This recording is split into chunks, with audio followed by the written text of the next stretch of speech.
Welcome to hit news. ఒక పక్క IPL 2024 జరుగుతుండగా మరో పక్క టీ20 వరల్డ్ కప్ కు జట్టు ఎంపిక ఆసక్తికరంగా మారింది. ఏఐసీసీ గడువు ప్రకారమే మే 1లోగా జట్టుని ప్రకటించాలి.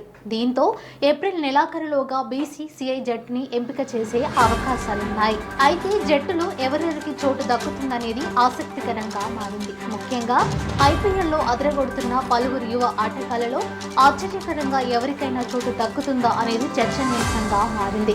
ప్రస్తుత ఐపీఎల్లో దుమ్ము రేపుతున్న యువ ఆటగాడు రియాన్ పరాగ్ పేరు గట్టిగానే వినిపిస్తుంది. ఇందుకు బలం చేకూర్చుతూ టీమిండియా మాజీ దిగ్గజం సునీల్ గవాస్కర్ ఆసక్తికరమైన వ్యాఖ్యలు చేశారు. సెలక్షన్ కమిటీ దృష్టి పెట్టిన ఆటగాడు రియాన్ పరాగ్ అని, అతడు చేయాల్సిందల్లా ఆడుతూ ఉండటమేనని గవాస్కర్ అన్నారు. టాస్ స్పోర్ట్స్ మిడ్ ఇన్నింగ్స్ డిబేట్ లో ఈ వ్యాఖ్యలు చేశారు. ఐపీఎల్ 2024లో రియాన్ పరాగ్ అదరగొడుతున్నాడు. ఐపీఎల్లో గత 4 మ్యాచ్ల్లో 3 అర్ధ సెంచరీలు నమోదు చేశాడు.